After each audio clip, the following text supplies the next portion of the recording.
All right, these workers are letting a super pressure balloon go right before the launch. They're shooting millions of square feet of helium up into the top of this baby.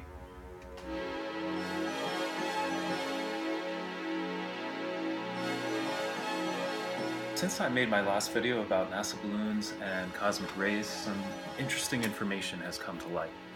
And that is that NASA supposedly makes everything public. I talked to people that are NASA enthusiasts and they said, oh yeah, all their balloon experiments are made public. You can read about everything that goes up there. Well, apparently that's not true, because the balloon that I caught footage of, it was in early March of 2018, and here's their super pressure balloon, which is the type that I photographed, and they have a manifest here. They have their flight schedules right here, and there's nothing. There's nothing that is shown to be in the air at the time when I took the footage. So that would have been early March. You see here, there's nothing. So the goal of NASA's super pressure balloon development program was to make a balloon that could stay aloft at high altitudes for extended periods of time. So since we don't have any record or information about this mission on NASA's website, we just have to sort of surmise where it's launched from. And I think that it's probable that it may have been launched from one of the sites to the west that NASA uses to launch their balloons, either in New Mexico or Texas. And you can see that in this mid-latitude region, which is exactly what these super pressure balloons are designed to fly in, you have these westerly winds, which means they come from the west. So they would be blowing the balloon in an eastward direction, or actually roughly northeast, which is what direction the balloon was moving in when I was tracking it with my telescope. This balloon would have the capability to circle the globe every 15 days or so, being blown east by these westerly mid-latitude winds in the mesosphere, which reach up to 150 miles an hour. You can see these workers with these enormous nozzles. They're just shooting high-pressure helium directly into the balloon. These tubes, they're gonna just seal off the ends and they let it go. They just stay attached to the balloon. You'll see a close-up of the balloon here, and there's many cords that run down the balloon, which causes this lobing effect when the balloon pressurizes at altitude. Down, many of these cords are running along the circumference, and those are what takes the force of the expanding pressure within the balloon. When the sun hits the balloon during the day, it causes that helium to expand and heat up. So these are very strong cords, and together, all around, they support about 500,000 pounds of weight pressure. During the night, at these mid-latitudes where the balloon flies, it cools down and flies at a lower internal pressure. So 60 million cubic feet, that's over 200 Goodyear blimps that could fit inside there, because a Goodyear blimp has about 250,000 square feet of helium.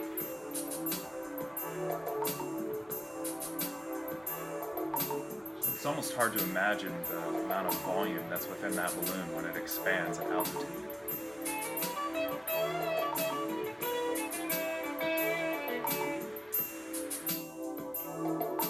You can see the size of the cargo.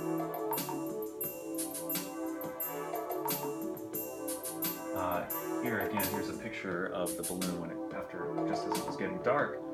And here's the payload. You can see that's pretty enormous, given that the balloon is supposed to be around 450-foot diameter. This has got to be 75, 80 feet long. So of potential concern is when these balloons are flying over higher population areas, and NASA does seek to avoid this. However, I was right in Philly. NASA always has to obtain flyover permission from any country that's in the probable path of their balloon. Special precautions are taken during the launch sequence and also during the termination sequence when they separate the payload from the balloon and attempt to recover it. So they have to do very elaborate planning to make sure that these events don't take place over any region where there might be a chance of it falling on the population. There was actually an incident in Texas where a failure of the parachute during the detachment sequence resulted in the free fall of a gamma ray experiment right into a farmer's field in Texas. And had it fallen on any house or structure, it would have been, the damage would have been catastrophic. Just looking at the levels in cosmic rays and all the things that are changing on our planet, I think NASA is trying to stay ahead of the curve in terms of the knowledge of the public on a lot of these things, and I think that they'll feed us information from time to time so that they maintain credibility as a government agency, because people will be seeing effects taking place on the Earth, and I think we're seeing smaller examples of that now, but it's going to ramp up. So here you can see very clearly the lobing. So this is definitely a super pressure balloon. So I would expect that it would have to be one of ours.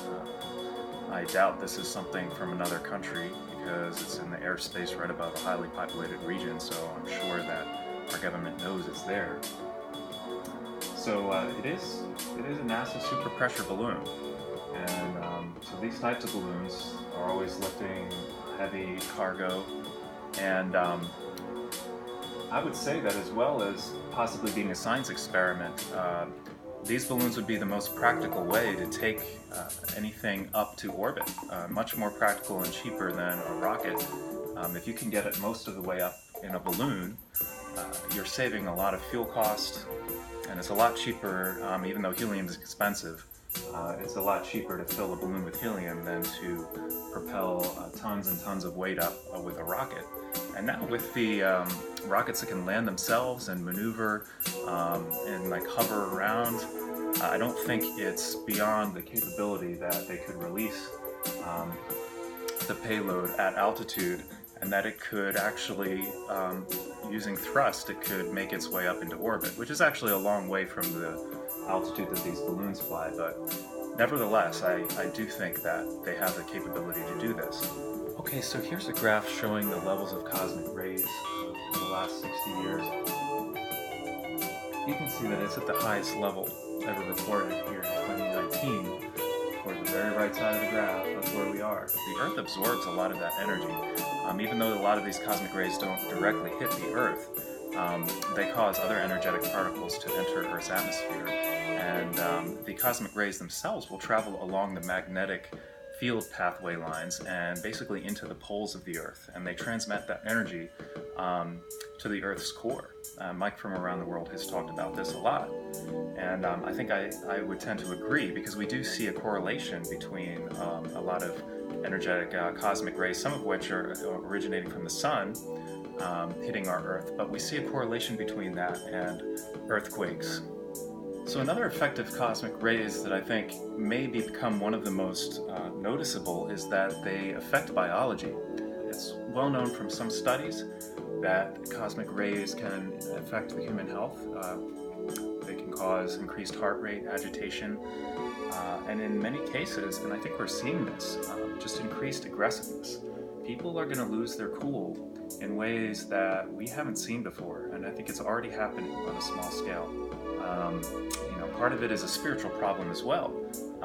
If you don't have the correct spiritual underpinnings, then you will be more susceptible to these kind of outside forces and influences. And the only thing that can truly protect us is the Holy Spirit and belief in Jesus Christ. I think that when it says the heavens are shaking, that is something beyond just what we see and the matter, the visible matter. And I think that the things that scientists now call dark matter and dark energy, there's actually a lot more out there than what we can perceive ourselves. And I don't think science is necessarily on the right track as to what they publicly talk about. The lambda cold dark matter really means a lot to me, that there are those of you out there that appreciate this content and learn from it and really get a lot out of what I'm doing. So I do plan to elaborate on some of these topics in my future videos, and if you like the content, please do me a favor by subscribing and hitting the like button. Thanks a lot, and remember guys, keep your eyes on the skies. See ya.